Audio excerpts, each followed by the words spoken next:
5 women savagely mutilated were the victims of the most notorious... And a black moustache and the thickest neck you ever saw. He's got a cap and like a leather apron and he waves his knife about and he shouts, "I'll rip you up!" When the Ripper murders began, the Metropolitan Police, they rapidly announced that although they couldn't name him, they didn't even know his name, their principal suspect was a local poor Polish Jewish immigrant, nicknamed Leather Apron. Scotland Yard quickly arrested John Pizer as Leather Apron in order to stop the press from printing inflammatory articles about an immigrant man threatening London women. There was no evidence implicating Pizer in the murders, and he was quickly released. But the incident fed ethnic tensions in the East End. The Irish were resented by the native English. The Irish themselves resented the new influx of Jewish immigrants who settled particularly in the parish of Whitechapel, because that was where the ancient 2 synagogues of London had always been, and they were racing in, fleeing the pogroms of Russia and Bismarck's clearances of Jews in Silesia. Onto that Jewish community is projected the idea that it's a Jew that is the Ripper, the murderer, because no Englishman, no East Ender, would actually have committed such a crime. So the Jews are already becoming, the immigrant Jew is becoming the scapegoat and the suspect for the Ripper murders. The police next turned their sights on doctors who performed amputations and surgery. Perhaps the killer who extracted organs from his victims was a doctor. It is apparently an amputation knife, a late 19th century amputation knife. And certainly it's the sort of weapon which could have done the murders. A number of medical students whose brains had been unhinged were being sought after. And in fact, there was a time when to be a doctor and to carry a bag around made you an enormously suspicious person.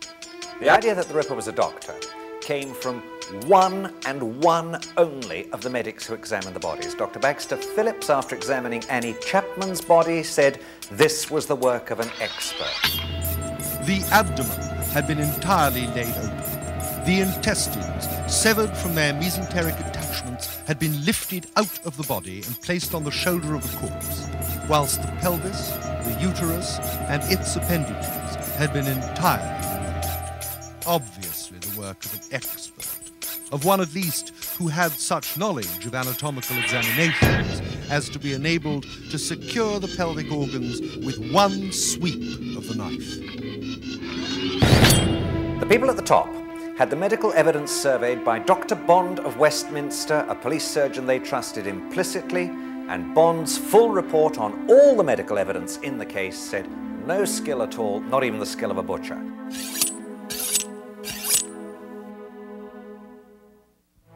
After 2 ghastly murders, many concerned citizens wrote letters to Scotland Yard suggesting ways to catch the murderer. The most popular idea was to have armed police pose as prostitutes. Then, on September 29, a note arrived, purportedly from the killer himself. The signature was brilliant. Dear boss, I keep on hearing the police have caught me, but they won't fix me just yet. That joke about the leather apron gave me real fits. I'm down on oars and I shan't quit ripping them till I do get buckled. Scotland Yard was now very fearful that the mysterious Whitechapel fiend would soon strike again.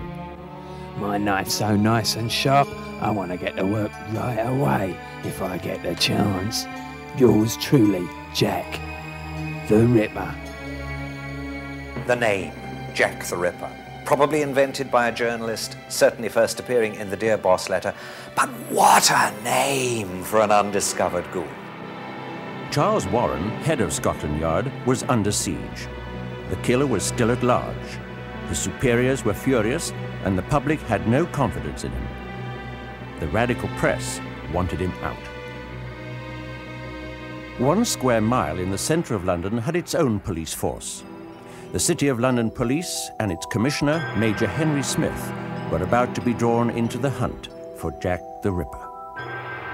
Extra reinforcements were put into the area. And also, it seems silly now, although I'm sure the intention was well meant, notice was given out advising the prostitutes to stay off the street. 24 hours later, the worst fears of the police were realized.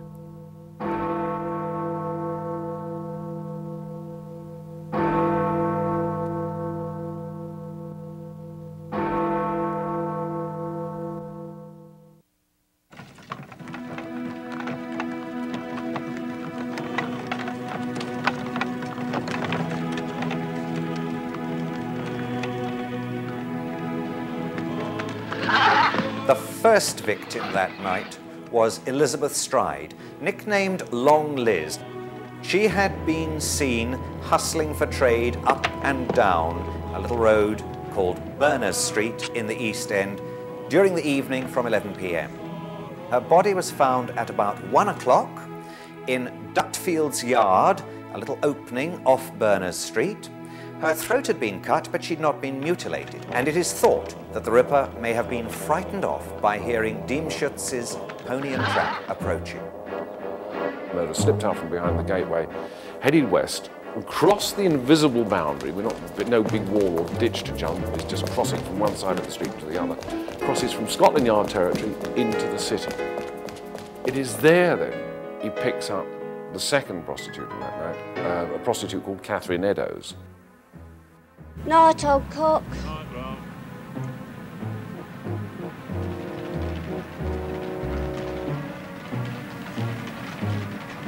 The second murder on the night of the double murders was that of Catherine Eddowes. Her body was found at about 1:45 in Mitre Square in the City of London. She had been appallingly mutilated, her throat cut, V's cut in her cheeks pointing up to the eyes, her eyelids nicked through, the tip of her nose cut off, and the usual ripping and abdominal mutilation, with her uterus and one kidney taken away by the murder.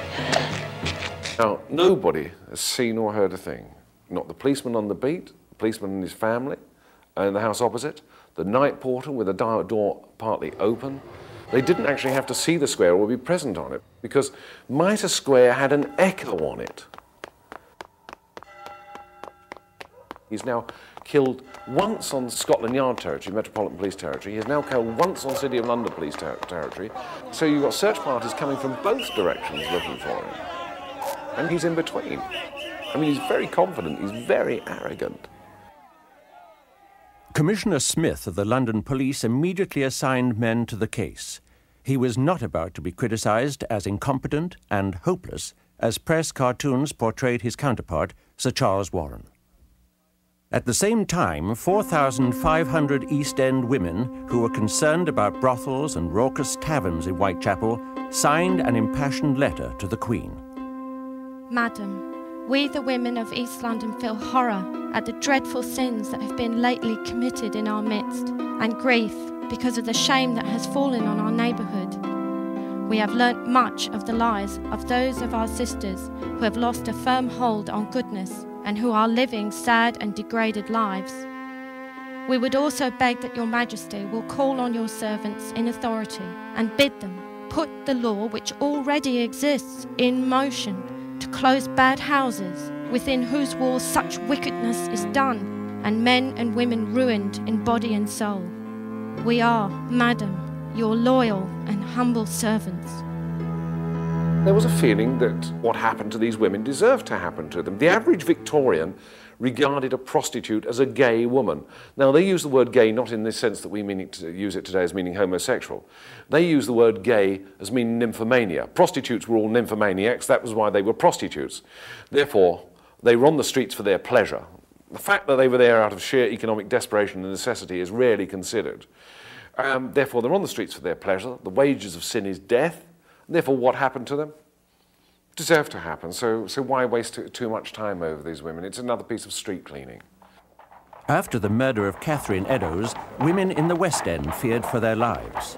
The Ripper was both bloodthirsty and unpredictable.